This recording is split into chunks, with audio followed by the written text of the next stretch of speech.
आणि अशा केसमध्ये डेथ झाला तर कमीत कमी 7 वर्ष, जास्तीत जास्त आजन्म कारावास. स्वरूपाची नसलेली दुखापत झाली तर 3 लाखापर्यंत दंड आहे, 1 वर्षाचा कारावास आहे. कोणतीही दुखापत झाली नसल्यास 3 महिन्यापर्यंत कारावास आणि 3 लाखापर्यंत दंड आहे. दुधाच्या संपर्कात येणारे सर्व पृष्ठभाग, भांडी, जे तुमचा सरफेस एरिया जिथे जिथे असेल तिथे, भांडी, युटेन्सिल ज्याला म्हणतो, पाईपलाईन, टाक्या व उपकरणे ही फूड ग्रेड लेवलचे पाहिजे. अन्न श्रेणीतील म्हणजे जर फूड ग्रेड जे सामान असतं ते वापरणं गरजेचं आहे. Stainless steel, food grade stainless steel हेच प्रॉडक्ट वापरणं अपेक्षित गरज आहे, किंवा इतर मान्यता प्राप्त विषमुक्त गंजरोधक पदार्थांची असावीत, हे मॅन्डेट आहे. बऱ्याच वेळेस आपण बघतो की स्टेनलेस स्टील नसतं किंवा फूड ग्रेड नसतं, तर ते चालणार नाही. त्याचबरोबर ती तात्काळ किंवा चांगल्या पद्धतीने इमिजिएटली स्वच्छ करता आली पाहिजे, ज्याला आपण CIP म्हणतो, क्लिनिंग प्लेस, ते पटकन करता आलं पाहिजे, त्या दृष्टीची पाहिजे. तिसरा महत्वाचा जो मुद्दा इन्फ्रास्ट्रक्चरच्या बाबतीतला, तो परवानाधारक जो आहे ते कीटक नियंत्रण, पेस्ट कंट्रोल जे आहे त्या बाबतीत त्यांचं संस्थेबरोबर टायअप पाहिजे, ज्या रजिस्टर्ड आहे त्यांच्याकडून ते पेस्ट कंट्रोल रेग्युलर बेसिस ते घेणं अपेक्षित आहे. तो वैध करार असला पाहिजे आणि त्याच्यामुळे कोणत्याही प्रकारचा उंदीर, कीटक व माशांचा प्रादुर्भाव याच्याबद्दल 0 सहनशीलता किंवा 0 टॉलरन्स पॉलिसी आहे, त्याप्रमाणे इम्प्लिमेंट केलं पाहिजे. गेल्या वेळेस मी हॉटेल, रेस्टॉरंट आणि इटरीच्या बाबतीत मी हे एक सांगितलं होतं की पेस्ट कंट्रोल व्यवस्थित पाहिजे. माझ्या असं काही निदर्शनास येत आहे की बऱ्याच लोकांनी त्याच्यामध्ये सुधारणा डेफिनेटली केलेली आहे, परंतु काही ठिकाणी फक्त ते सर्टिफिकेट दाखवलेलं गेलेलं आहे की आम्ही करून घेतलेलं आहे म्हणून, पण ते केलं जात नाही. त्यांच्यावरती आम्ही फक्त सस्पेन्शनशीच नव्हे तर रजिस्ट्रेशन कॅन्सलची कारवाई करून त्याच्यावर प्रॉसिक्युशन पण करणार आहोत. तर हे सर्वांनी लक्षात घेतलं पाहिजे की फसवण्यासाठी करू नका, हे कंप्लायन्ससाठी आहे, हे थ्रेटन करण्यासाठी नाही, कारण याचा पूर्णपणे इम्पॅक्ट हा आपल्या नागरिकावरती, प्रत्येकावरती होतो, कारण ते फूड कंझ्युम केलं जातं आणि त्याचे परिणाम होतात. दुसरा जो मुद्दा मी सांगितला तो दूध स्वीकारणे, खरेदी, साठवणूक व शीतसाखळी हा एक क्रिटिकल पॉईंट आहे. याच्यामध्ये जे दूध घेतो आपण ते सर्व दूध व कच्चा माल जो आहे हे फक्त रजिस्टर्ड व्हेंडर्स कडूनच घेणं अपेक्षित आहे, कारण आपल्याला ट्रेस करणं गरजेचं आहे, मॅन्डेट आहे. रजिस्टर्ड व्हेंडर्स असणं, त्यांचे रेकॉर्ड असणं, दररोज किती घेतलं त्याचं रेकॉर्ड असणं, त्याच्यामध्ये रिजेक्टेड जर काही दूध असेल तर त्याचं रेकॉर्ड व्यवस्थित ठेवणं, त्याचं रजिस्टर मेंटेन करणं, ते सबमिट करणं, हे सर्व जे कलेक्शन सेंटर्स आहेत, जे युनिट आहेत त्यांना मॅन्डेटरी आहे. हे खरेदी व संकलनाबाबतच्या नोंदी कमीत कमी 6 महिने हे त्यांनी प्रिझर्व करायच्या. 6 महिन्यामध्ये कोणत्याही अधिकाऱ्याने किंवा ऑथॉरिटीने ते रेकॉर्ड जर मागितलं तर त्यांनी सबमिट करणं मॅन्डेटरी आहे. त्याचबरोबर प्राप्त होणाऱ्या प्रत्येक खेप, ज्याला ट्रिप म्हणतो, टँकरच्या माध्यमातून असेल किंवा इतर असेल, ती स्वीकृतपूर्वी चाचणी करणं बंधनकारक आहे. ज्यावेळेस तुमच्याकडे टँकर येतो त्यावेळेस ऍक्सेप्ट करण्याच्या अगोदर त्याच्या ज्या मॅन्डेटरी टेस्ट आहेत त्या कंपल्सरी आहेत. त्या टेस्टमध्ये ते स्टँडर्ड प्रमाणे जर असेल तरच ते ऍक्सेप्ट करायचे, अन्यथा रिजेक्ट करायचे. आणि रिजेक्ट केलेला जो गुड्स आहे किंवा जे व्हेकल आहे त्याच्या बाबतीतचे इन्फॉर्मेशन बाकी सर्वांना पण द्यायची. अन्यथा काय होतं की एका ठिकाणी रिजेक्ट केला जातो, तेच टँकर दुसरीकडे जातं, तिथं ऍक्सेप्ट केला जातो, ते चालणार नाही. बैठकीमध्येही मी सांगितलं होतं, आता मी परत रिपीट करतोय की अशा प्रकारचं एका ठिकाणी जर गुड्स रिजेक्ट केलं आणि ते कारण द्यावं लागतं की तुम्ही ह्या कारणासाठी आम्ही रिजेक्ट करतोय, तर that will not be accepted anywhere. आणि असं जर झालं तर जो घेणारा आणि विकणारा दोघांना आम्ही जबाबदार पकडून त्यांच्यावरती आम्ही कारवाई करणार आहोत.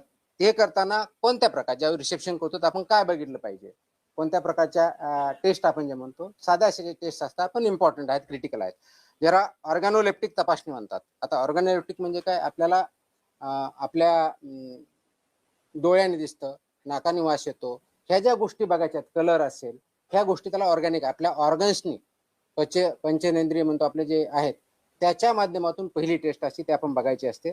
त्याचबरोबर तापमान, टेम्परेचर आहे ते बघायचं असतं. दूध स्निग्धांश म्हणजे फॅट जे आहे त्याच्यामधलं ते टेस्ट करायचे असते. त्याचबरोबर सॉलिड नॉट फॅट्स याची काय परिस्थिती बघायची असते.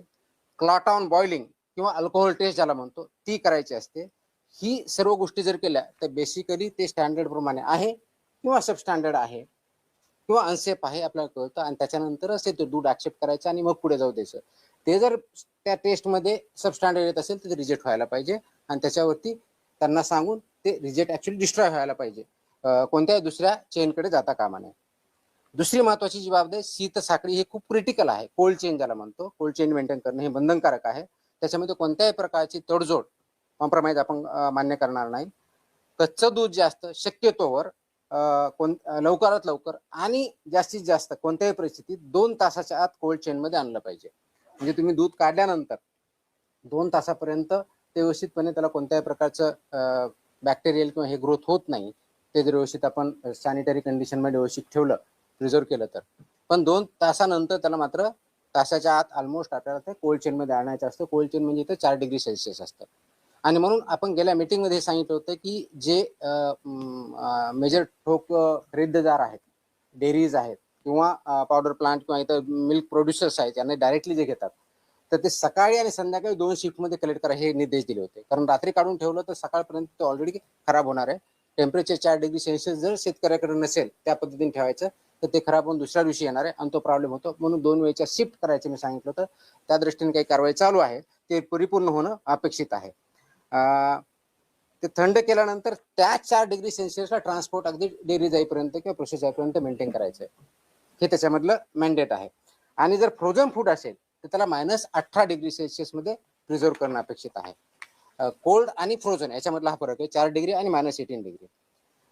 हेच करत असताना परत गेल्या वेळेस सांगितलं होतं की हे पदार्थ जे आहेत जमिनीपासून उंच, भिंतीपासून दूर, झाकलेल्या, लेबल लावलेल्या, कीड प्रतिबंधक भांड्यातच ठेवायचे आहेत. त्या गाईडलाईन्स आहेत, त्याला फिफो सिस्टमनुसार ते इम्प्लिमेंट करायचं आहे. हा एक दुसरा भाग झाला. तिसरा क्रिटिकल जो पॉईंट आहे तो आहे उष्णता प्रक्रिया, भरणे, सीलबंद करणे आणि पॅकेजिंग करणे. हा क्रिटिकल तिसरा पॉईंट आहे. याच्यामध्ये हीट ट्रीटमेंट जी आहे ती योग्य प्रमाणात झाली पाहिजे, योग्य वेळेत झाली पाहिजे.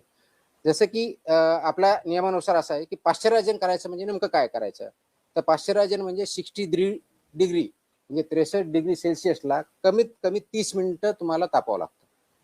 आय रिपीट, 63 डिग्री सेल्सिअसला 30 मिनिटं किंवा 72 डिग्री सेल्सिअसला तुमचं 15 सेकंद किंवा दोन्हीचं कॉम्बिनेशन.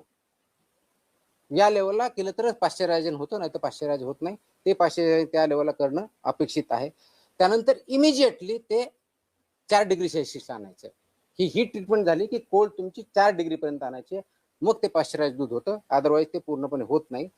परवाना किंवा नोंदणी क्रमांक, लागू असल्यात डेअरी प्रोडक्टचा लोगो असेल तर लोगो, घटकांची यादी, त्याच्यामध्ये कोणते कोणते घटक आहेत त्याची यादी, पोषण विषयक माहिती, nutritional information about the product or the food, म्हणजे मिल्क किंवा मिल्क प्रॉडक्ट जे असेल त्याच्याबद्दलची. हिरवे इथं चिन्ह आहे कारण हे डिफाईंडच व्हेजिटेरियन म्हणून, त्याच्यामुळे त्याला हिरवाच चिन्ह भेटेल, त्याला रेड कधी भेटणार नाही. बेस्ट बिफोर एक्सपायरी किंवा यूज बाय हे दिनांक आणि मॅन्डेटरी व्यवस्थित पाहिजे, त्याच्यानंतरचं वापरायचं नाही. निव्वळ प्रमाण म्हणजे किती, नेट ज्याला म्हणू ते किती आहे. उत्पादक किंवा पॅकिंग करण्याचे नाव व संपूर्ण पत्ता हे मॅन्डेटरी आहे. आणि कोणत्याही दूध किंवा दुग्धजन्य पदार्थाचे संघटन, फॅट, SNF, पोषण मूल्य, सेंद्रिय, नैसर्गिक, A1, A2 किंवा आरोग्याविषयक गुणधर्म याबाबत कोणताही खोटा, दिशाभूल करणारा किंवा अतिशयोक्ती दावा करता येणार नाही. आपण जे लेबलिंग करू किंवा ॲडव्हर्टाईज करताना ह्या कोणत्याही गोष्टी याच्यामध्ये चालणार नाही. तर आमचे A1 आहे, A2 आहे, याच्यामध्ये असे क्वालिटीज आहेत, अगदी आईच्या दुधापेक्षा चांगलं आहे, हे ॲब्सोल्युटली मिसलिडिंग आहे. अशा कोणत्याही प्रकारचा क्लेम दूध किंवा दूध प्रॉडक्ट्सवाल्यांना करता येणार नाही. आणि असं जर कोणी करत असेल त्यांच्यावरती प्रॉसिक्युशन आणि क्रिमिनल प्रोसिडिंग सुद्धा आम्ही करू.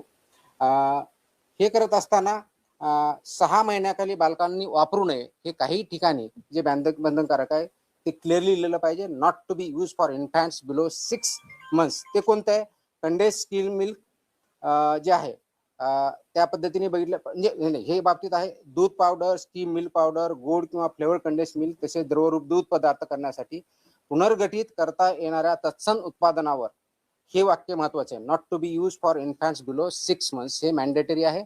आणि माझी विनंती आहे की पालकांना सुद्धा या पद्धतीचे प्रॉडक्ट्स हे 6 महिन्याच्या खालच्या बालकांना किंवा इन्फॅन्ट्सना देऊ नयेत. ते त्यांच्यासाठी अनुज्ञेय नाही किंवा ते योग्य नाही, आणि म्हणून ते प्रॉडक्टवरती त्याचं लेबलिंग असणं अपेक्षित आहे. बाकीचे जे कंडेन्स मिल्क आहे, मशीन स्कीम मिल्क आहे किंवा पार्टली स्कीम्ड आहे, हे सर्व गोष्टी त्याच्यामध्ये क्लिअर त्या लेबलिंगवरती असल्या पाहिजे. एक महत्वाचा, बऱ्याच वेळेस मला वेगवेगळे नागरिक किंवा आपल्यामधून काही प्रश्न विचारले जातात, आईस्क्रीम आहे, कुल्फी आहे, चॉकलेट आहेत किंवा सॉफ्टी आईस्क्रीम आहे, यांच्या बाबतीत सुद्धा लेबलवर स्पष्ट गोष्टी लिहिल्या पाहिजेत. कोणत्याही पदार्थामध्ये स्टार्च असल्यास यापैकी पॅकेजिंग व लेबलिंग नियमाच्या नुसार तो त्याच्यावर घोषित करावा लागणार. कोणी जर याच्यामध्ये स्टार्च यूज केला असेल किंवा कोणताही नॉन मिल्क प्रॉडक्ट त्याचा जर यूज केला असेल तर तो तुमच्या लेबलवरती डिस्प्ले करणं, लिहिणं हे बंधनकारक आहे. प्रत्येक पॅकेजवर बॅच क्रमांक असेल, कोड किंवा लॉट क्रमांक बंधनकारक आहे. अलर्जन त्याच्यामध्ये दाखवलेलं असेल. त्याचबरोबर त्याच्यामध्ये काय आहे, याच्यामध्ये कंटेन्स मिल्क, ट्री नट्स, इतर ज्या गोष्टी आहेत त्या नमूद करायच्या जर त्यांनी टाकलेल्या असतील तर. नाशवंत उत्पादनासाठी कीप इन रेफ्रिजरेटेड लिहायचं आहे, तेही त्यांनी बंधनकारक लिहिलं पाहिजे. दूध पावडरसाठी store in cool, dry place in an air tight container, ही त्याच्यावरती मॅन्डेटरी कंडिशन आहे, ती लिहिली पाहिजे. आणि हे सामान ठेवताना म्हणजे फूड प्रॉडक्ट ठेवणार त्याची काळजी जे युजर्स आहेत त्यांनी पण घेतली पाहिजे. आता दूध आणि दुधाचे जे मानकं आहेत ते मी वाचून दाखवत नाही, आपल्याला माहिती आहे. तर फॅटचा गाईच्या दुधाचा काय, म्हशीच्या दुधाचा काय, शेळीच्या दुधाचा काय, ते पूर्ण वेबसाईटवर आहे, माझ्या प्रेस नोटमध्ये आहे, ते डिटेल मी जात नाही. 2 महत्वाच्या गोष्टी मला अजून सांगायच्या, त्याच्यामध्ये एक रिकॉन्स्टिट्युटेड मिल्क आणि दुसरं तुमचं आहे रिकंबाईन मिल्क.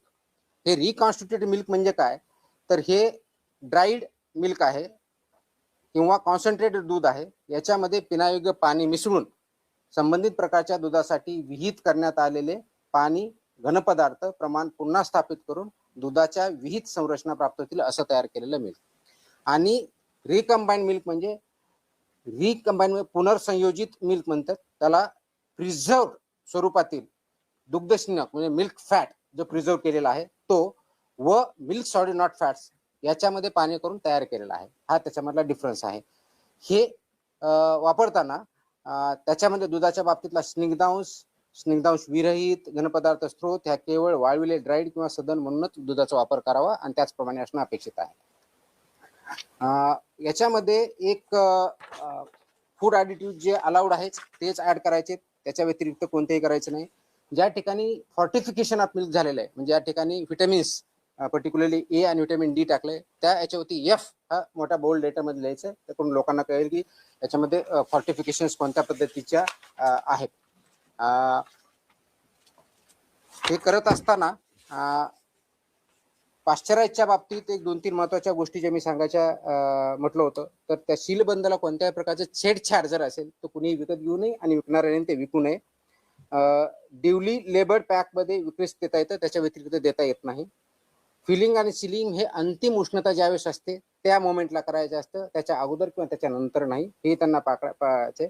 पाश्चराईज प्रमाणित किंवा इतर कोणताही उष्णता प्रक्रिया केलेलं जे दूध आहे ते उघड्या कॅनमधून, ड्रममधून किंवा सीलबंद नसलेल्या पात्रामधून सुट्या स्वरूपात विक्री करणं अनुज्ञेय नाही. ते सीलबंदमध्येच विक्री करावं लागेल, त्याला ओपन करून ते ॲज अ लूज मिल्क म्हणून ते आपल्याला विकता येणार नाही. आणि म्हणून फिलिंग अँड बॉटलिंग व सीलिंग याची प्रक्रिया जे प्लांट आहेत त्यांनी व्यवस्थितपणे पाळणे, ते इम्प्लिमेंट करणे, इन्क्लुडिंग सेलर पॉईंट पर्यंत ते बघणं गरजेचं आहे. आणि जर रॉ मिल्क असेल तर ते रॉ मिल्कवरती हे लिहिलं पाहिजे की याच्यामध्ये हे दूध कच्चे असून सेवन करण्यापासून उकळणं आवश्यक आहे, हे त्याच्यावरती लिहिणं गरजेचं आहे. आता याच्यामध्ये दूध संकलन केंद्राने काय करायचे हे मी दिलेलं आहे, त्याचे डिटेल गाईडलाईन आहेत. त्याचबरोबर दूध शीतकरण केंद्राने काय करायचे याच्या जवळजवळ 9 प्रकारच्या गोष्टी त्यांनी करायच्या. त्याच्यामध्ये क्लिनिंग इन प्लेस पाहिजे, तापमान मेंटेन केलेलं पाहिजे, इन्स्ट्रुमेंट पाहिजे, त्याचे कॅलिब्रेशन पाहिजेत, सांडपाण्याची व्यवस्था पाहिजे. या सगळ्या गाईडलाईन या माझ्या ऑर्डर्समध्ये आहेत, त्याच्यामुळे डिटेलमध्ये जात नाही. परंतु याच्यामध्ये ह्या ज्या गाईडलाईन्स मी सांगितल्या त्या ॲप्लिकेबिलिटी कोणाला सांगितली, टू एंड आपल्याला सिस्टम ज्याला इकोसिस्टम म्हणतो ते आपण डेव्हलप करतोय. याच्यामध्ये जर व्हायोलेशन केले तर पनिशमेंट ज्या अनसेफ फूडच्या बाबतीत आहे किंवा अडल्चरेटच्या बाबतीत किंवा कृत्रिम दुधाच्या बाबतीत जे आहे, ज्याला सिंथेटिक मिल्क म्हणतो आपण, जे केमिकल पासून बनवलेलं असतं त्याच्या बाबतीत, आणि अशा केसमध्ये डेथ झाला तर कमीत कमी 7 वर्ष, जास्तीत जास्त आजन्म कारावास, इतकं आहे 10 लाख रुपये दंड आहे. या अशा अवनदामुळे जर गंभीर दुखापत झाली, जर ग्रीव्हस इंजरी म्हणून 6 वर्षापर्यंत कारावास आणि 5 लाख रुपये दंड आहे.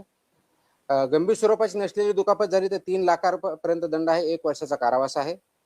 कोणतीही दुखापत झाली नसल्यास 3 महिन्यापर्यंत कारावास आणि 3 लाखापर्यंत दंड आहे. आणि सबसिक्वेंटचा जर असेल तर फर्स्ट कन्व्हिक्शन 1 लाख रुपये दंड अतिरिक्त लावला जाऊ शकतो. अन्न सुरक्षा ऑफिसर जे आहेत आपले FSO यांनी जप्त केलेला किंवा ताब्यात केलेले दूध किंवा इतर कोणत्याही वस्तू हस्तक्षेप करता येणार नाही.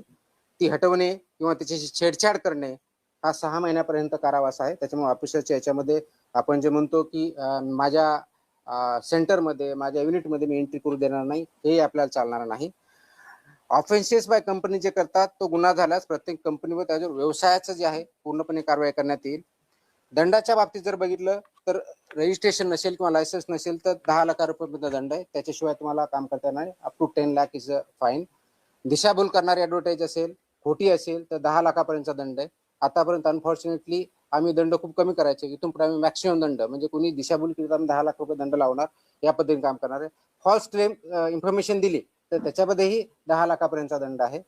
दुधामध्ये भेसळ करण्यासाठी वापरल्या जाणाऱ्या कोणत्याही पदार्थावरती भेसळकारक पदार्थाचा ताबा ठेवणे, तो पदार्थ आरोग्यास अपायकारक असल्यास 10 लाखापर्यंतचा दंड, इतर बाबतीत 2 लाखापर्यंतचा दंड ही तरतूद आहे. मागणी केलेल्या स्वरूपाचे, गुणधर्माचे किंवा गुणवत्ता नसलेले दूध किंवा दुधाचे पदार्थ विकणे याच्यामध्ये 5 लाखाचा दंड आहे. त्याच्यामुळे ह्या दंडाच्याही तरतुदी आपल्या हे डिटेलमध्ये दिलेल्या आहेत, ह्या सर्वांना लागू आहेत.